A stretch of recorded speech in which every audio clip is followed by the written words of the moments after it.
As a young black man, I have an obligation to my race of people, not to no other race or no other nationality, just to black people. And you have always hated us. We have loved you consistently for 400 years. We prayed to that white Jesus, and we saluted your flag, and we died in your militaries, and you beat us like dogs.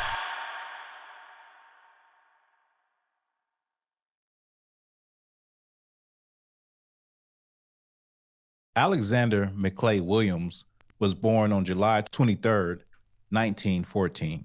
He was wrongfully convicted and executed for the 1930 murder of a 33-year-old Vida Robert, a matron of the Glen Mills Reform School he attended in Pennsylvania.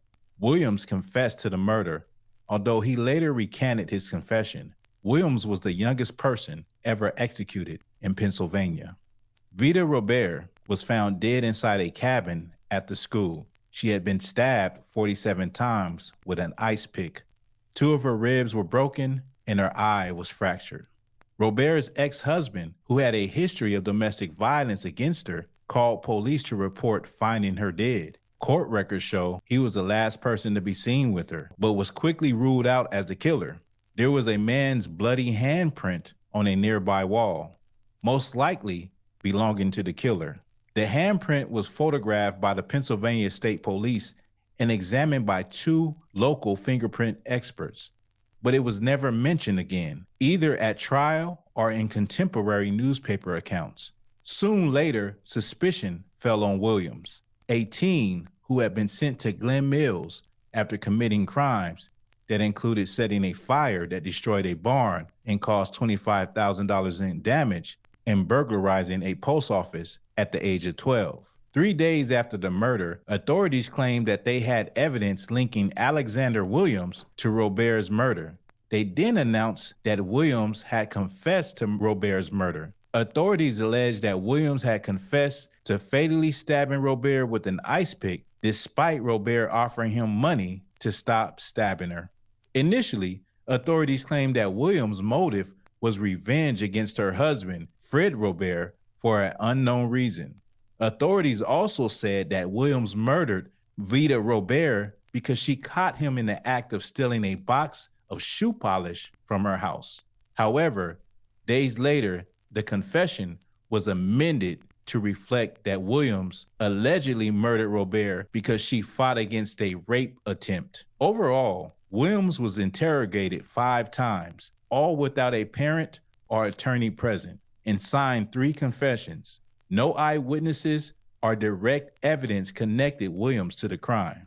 Williams did not take the stand at his trial, and rather than proving his innocence, his defense attorney focused on attempting to convince the jury to recommend mercy and sentence Williams to life imprisonment instead of death.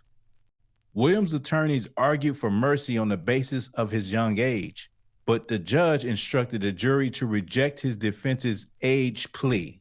At the conclusion of his 1-day trial, the jury deliberated for 4 hours before finding Williams guilty of first-degree murder. He was sentenced to death. After the judge handed down the death sentence, Williams shouted in the court that he had been promised he would not be executed if he confessed. Judge W. Roger Frohnfeld sentenced Williams to stay at Glen Mills and was the same judge that sentenced Williams to death for the murder. On June 8, 1931, Williams was executed in Pennsylvania's electric chair. Reporters stated that Williams was emotional, visibly shaken, and reliant on the assistance of a deputy during his walk to the death chamber, and that his voice choked with emotion as he attempted to pray with the prison chaplain. He was placed in a chair at 7:01 a.m. and pronounced dead 5 minutes later. Williams became the youngest person the Commonwealth of Pennsylvania ever executed. Williams had a headstone installed 87 years later in 2008. The headstone is engraved with text reading, "Executed for a crime he did not commit. Justice deferred is justice denied."